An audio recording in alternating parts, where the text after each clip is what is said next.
Hi, Ray Gonzales here. I'm going to show you how to pound out a slab, wrap it around a balloon, turn it into a hollow form, and then turn that into a sculpture. The sculpture can be really a lot of things. A bank, an animal, an inanimate object. That's up to you. I'm going to demonstrate a piggy bank just because I can do it kind of quick, but take it whichever way you want. So here goes.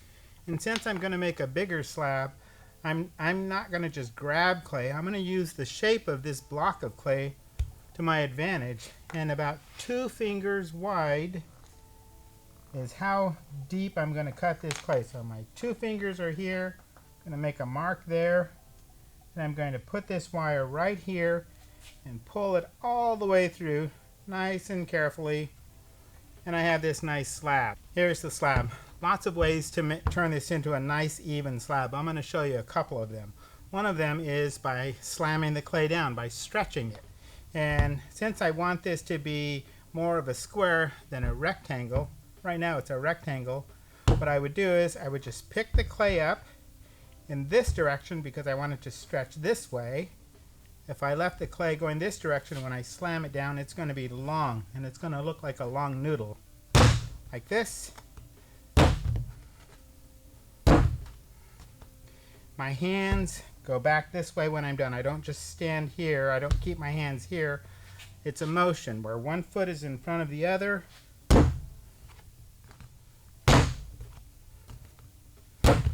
The clay starts stretching. It's getting thinner, changing shape some. That's one way. Another way to stretch out clay is how we've demonstrated before, using the heel of your hand. Just smacking it down, not the fingertips, the heel of your hand, starting on one end and evenly going down the other end. Then flipping it over, remembering that clay has water in it and the board is sucking water out of it. It's absorbing it, and I want it to dry evenly, so I'll flip it over, pound that clay out, and that works really pretty good. It's getting bigger and bigger. And I want this clay to be about 1/4 of an inch thick. Another way, of course, to make clay nice and flat is to use a rolling pin. So here's a rolling pin. The harder part of using a rolling pin is knowing, are you making it even? And so here's how you can check that. The simple way is to get those paint sticks that hardware stores have, and however thick you want your slab to be, that's how many paint sticks you put on each end. I want it 2 paint sticks thick, so I put 2 on either end, making sure that the rolling pin is touching the stick back here, the sticks back here, and I just roll on that, and I use that as my guide. And the clay stretches out, and it won't get any thinner than that stick is because the sticks are keeping it from touching beyond that point. Flip it over because it's getting thin again. See how that's nice and wet? And then this is really getting pretty perfect, so I don't need to roll anymore. Actually, I'm going to stretch it just a little bit. It's a little thick in the middle, so again, with the palm of my hand, I'm going to pound that out. And I want you to notice I hardly have any tools. Like, I didn't even need the rolling pin, but that's a way to flatten clay out if you're needing to do that, but it's not the only way. If you don't have a rolling pin, a bottle works, a can, anything that's round will work. So there I go. That's a nice flat slab of clay. My only tools are a pencil and a balloon. And so here's this small balloon, and the temptation sometimes is to put a lot of air in a balloon. This is just a simple water balloon that I have, and temptation might be to blow it up really big. You don't really want to do that because it'll take a lot more clay to cover that. Surprisingly, it takes a lot of clay to cover a little balloon. And I have a bigger area of clay than I need, but I'm going to use the extra clay for the other parts of this sculpture. So here I go. I'm putting it right in the middle, pulling this up, covering it right over. Looks like a big ravioli. Pressing that down, and I can feel the shape of the balloon in here. So with my thumb close to the balloon, about 1 inch away, here's the balloon right here, 1 inch away, I'm going to press down with my thumb. What I'm doing is I'm pressing the clay together, one side of this slab of clay to the other side, all the way around it, just like that, all the way around. So that clay should be almost stuck together. And then what I need to do is get rid of this excess clay out here. How I do that is with my pencil. I sharpen the pencil a little bit so that it'll cut right through the clay. I'll start right here, press down hard. I'm holding this with one hand and cutting right through that clay. Other hand holding here, cutting all the way through right where my thumb pinched that clay together. This clay I'm going to carefully put off to the side. I'm not going to bang on it. I'm not going to dry it out. I'm just going to be very careful, and I'm making sure that I keep that clay nice and wet by not touching it until I'm ready to use it. You'll notice here where I pinched the clay together, you can't even see the seam. It's nice and clean, worked pretty well. Now this is my hollow sculpture. Now what do I do with this? That's up to me. What I'm going to do first is I'm going to pinch these corners off. If I wanted to make a dinosaur or something, this is almost a dinosaur. This could be a stegosaurus. Those scales, put some feet on here, but that's not what I want to make. So let me show you. I'm going to fold this extra clay over, holding it with one hand. I'm not leaving this on the table, I'm bracing it, folding that clay over with my fingers.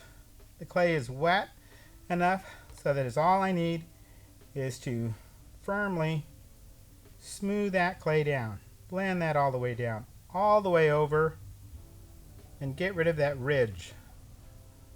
Some of you might be wondering what happens to the balloon inside, and does it come out? Does it pop? Those are all good questions that I'll answer in just a minute. So first I'm smoothing this clay out, and I want it pretty smooth, so I'm going to take just a moment, smooth that out. I'm not adding water. I'm not using a tool, just the side of my finger. Once again, your best tools are your hands. You know how to use them. You use them every day. You know how much pressure you're exerting, and it's better than any tool you can buy anywhere. So this part I need to smooth out now. Gently smooth that out, pressing that down. I'm holding this big lump of clay in my hand once again. I don't want to put any pressure down on that. I want to just be gentle with it and smooth those lines together. And so now there I have a shape. It's interesting, but it doesn't look anything like a pig. But this is still got a ridge, but now that I've smoothed it together, I can shape it. So here's how I shape it. Again, my hand, but this time I'm going to use the palm of my hand. I'm going to go right here and tamp that down. Tamp that right down, round that off some, all the way over.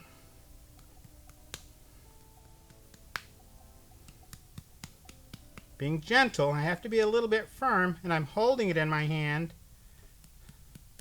but I am having to exert a little bit of pressure. And so there's that piece. Looks a little curious to me, and I'm going to make it kind of flat on the bottom by tamping it down. Then I'm putting it off to the side. That's the body of the animal. Then with this extra clay that I tore off, I'm going to pull off 5 chunks of clay, about that big. It fills a palm of my hand. 1, 2, 3, 4, and 5. And I'm not really measuring carefully. I'm estimating, so they are about the same. Make them into a ball. Round this up. Now that I have these lumps of clay, I'm going to turn these pieces of clay into a coil, a little cylinder, a thick cylinder. Roll it a little bit, just a little. Then I'm going to tamp one end down, flip it over, tamp the other end down, so I have a little stump. Do the same thing again. It's really a short coil. Tamp one end down, tamp the other end down. Roll it in my hands just a little bit. Tamp one end down, another end down. Again, tamp one end down, tamp another end down. I have the 5th one.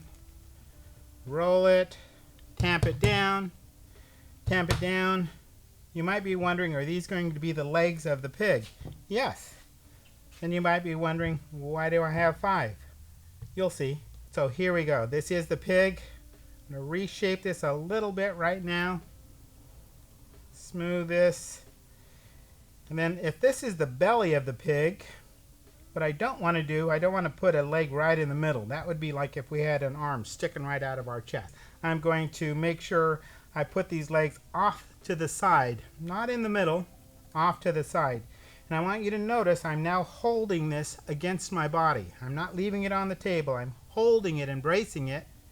And I'm going to put that leg right there and hold it with one finger. And this is a nice thick fat coil, and I made it that way on purpose so I can pull this clay down to blend in to this big piece of clay. It has to be thick enough so I can do that. Turn it around. I'm still keeping my finger here so it doesn't come off. Blending that on, all the way around until it's fully attached. A good rule of thumb for this is if you can see the seam, the line between these two pieces of clay, then you're not done smoothing it out. So I have to smooth it out, because if I don't do a good job, this leg will come apart on me too. Even though I've made a lot of clay things over a lot of years, I'm not immune. I still have to follow those clay rules. So I'm blending that clay in.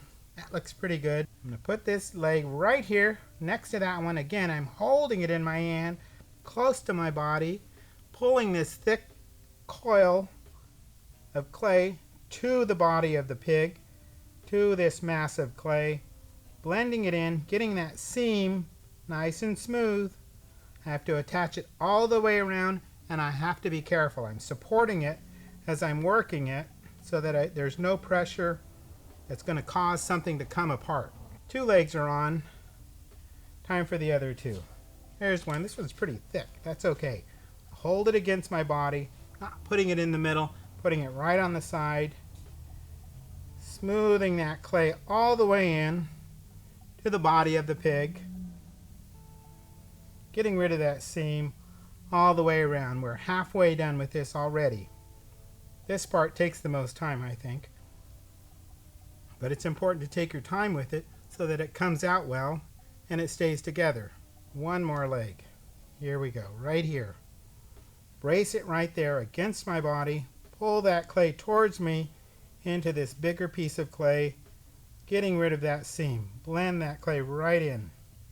Just my fingers, not adding any water, just blending that right in. Turning it around, bracing it again, getting it right in that center spot, making sure I'm thorough and getting that nice and blended in all the way around. So these legs look like they're going to stay on okay. And now I need to adjust them. So I'm tilting this, tilting this, tilting this, blending that around a little bit, smoothing this end over here. And so what's this part for? Well, first let me finish the legs. Pigs have hooves, so here I go. I'm going to give it a hoof just with my finger. Got a hoof, hoof, another hoof, and the final one. He can be standing still. Maybe he's moving, he's walking. So this leg I'll tilt forward. This one I'll tilt back. This one that way. Just so it looks like he has some movement. And he needs a nose. So that's what this is. This is the snout. Same thing as the legs. Holding it against my body, wherever I think it should go, and I think it should go there. It's a pretty big nose. Pulling that clay right into this body, all the way in. When I'm pulling the clay in, it's taking a lot of the clay away and making it less thick, less big of a nose. And so I have to start with enough clay knowing I'm going to take some away just by attaching it. You'll notice I'm not scoring the clay with a fork. I'm not wetting it with water. I'm working on this all at once. If I do a good job of blending that seam in, I'll be just fine. I want to be careful with scoring on this because there's a balloon inside. I don't want it to pop. So there that is. Kind of a nice good sized snout. Smooth that out. So I think the best tool for making the holes in the snout are not a pencil. especially not the pointed end of the pencil. It's your finger, your little finger. So here I go. Swivel that right in, swivel that right in, compress this, smooth that back out. Any lines that show up where the clay separates, just smooth them out. That's all you got to do. Blend that clay right together. Get a nice little smoothness going on there. And that's a snout. Then I'll set this aside, and you need some ears. So the extra clay I have are going to be the ears. And this already to me almost looks like ears. It might not to you, but it does to me. And I'll show you what I mean. Now open it up like that, and then I'm going to cut it in half with the pencil right here. I'm going to make a long rectangle, just like that. And then with that rectangle, I want the ears to match. So I'm just going to put this piece of clay right on top of that piece of clay. And then I'm going to trace it with a pencil and then cut it all the way through. So now I have matching ears. And it's a little thick, so I'm just going to gently squeeze it. A little thick, gently squeeze it. And then these are the ears. Pretty big, huh? They're gymongous, which is okay. Again, I have bigger ears because I'm going to use some of this clay to attach. I'm not going to try to attach the edge. It's not going to make enough contact. So I'm going to lay it down on its side, blend this edge of clay down so that that's attached well. Get rid of the seam, flip it over. I'm going to put my hand right on the other side of this ear, and then I'm going to get my finger right in there and smooth that clay together on the inside. My fingers are kind of big, so sometimes I'll use the side of a pencil to do that, just like this. I'm just blending that clay in, getting rid of the seam. All the way around. Doing the same thing with this other ear, trying to match the placement, laying it down just like this so that it lays down. That way I can make more contact with the clay, blending this clay from the ear into the body of the pig. Nice and smooth. Get rid of those seams. And I'll turn it upside down carefully, and I have to attach this seam right in here because I want this to stay together. I don't want it to come apart. Again, my fingers are kind of big, and so I'm going to keep blending here, and I'm going to use the pencil, blend this in, making sure that ear is attached. And they're attached. They're a little rough looking, and I like it when they're more interesting, so maybe I'll smooth it, bend this one back, this one forward, and I can take some time to smooth all this out, but I'm just going to do the big parts today. And I'm going to make a smaller triangle of clay for the mouth. Here this is. That's all that is. I'm going to smooth that edge so it's nice and rounded. I don't want it too sharp or harsh because this is the mouth. So I'm just blending it gently with my fingers. Then underneath the nose, same way that I put on the ears, I'm laying this down, smoothing this down right there into the body of the clay from the mouth, getting rid of that seam, putting my finger underneath there, and then using a pencil to do the inside blending because my fingers are a little too big to fit in there. Pencil works just fine. Now he has a little bit of a mouth. He needs some eyes.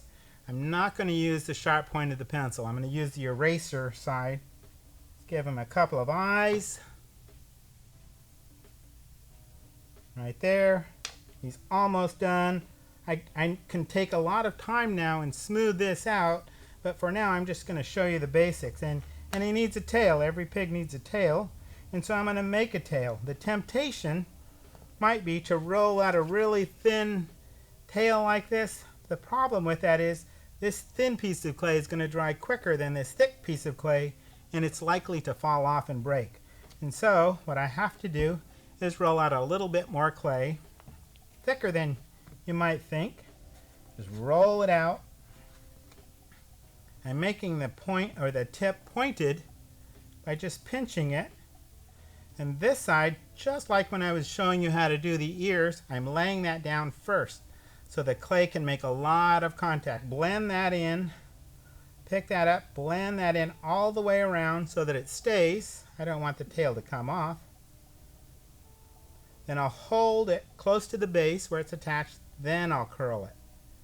I'm holding it here so that when I curl it, it doesn't tear off. There's his tail. I can take a lot of time and smooth this out or texture it, but what I'm really going to do first is draw a line with a pencil showing where I'm going to cut a coin slot. Right there and right there. And I know that clay is going to shrink, so I have to make the slot bigger than a coin because when clay dries, it gets a little smaller. When the clay is fired in the kiln, it gets even smaller. So about 2.5 inches wide, 3 inches wide is a good length to cut the slot. When this dries, not right now, I'm going to do this for the demonstration. Typically, I'd wait until an hour later. In here, I'm just going to cut in that slot with a butter knife carefully, all the way from one side to the other, carefully, right in here, both sides. Then I'll cut this direction and this direction, and I'll pick this little piece of clay up, and what I can do is just push all the way down, and I just pop the balloon. You can't hear it, it's pretty quiet, it's surrounded with clay. And you do want to pop the balloon. You don't want to leave it full of air. If you don't pop the balloon, what happens is the clay dries and gets a little bit smaller, and the balloon doesn't get smaller. And so that results in the clay getting closer to the balloon until the clay will crack. The balloon will actually crack this piece of clay. A simple little balloon will cut it right open. So I have that slot here now, and it's a little rough looking, so I need to smooth it out, that's all. Typically I would do this like an hour later when the clay is a little bit stiffer. I'll take some time and smooth out any areas carefully that are rough, but there's a hollow clay bank, a clay bank sculpture. So that's that, and let me clean up. I'll show you how it looks after it's all finished. Thank you.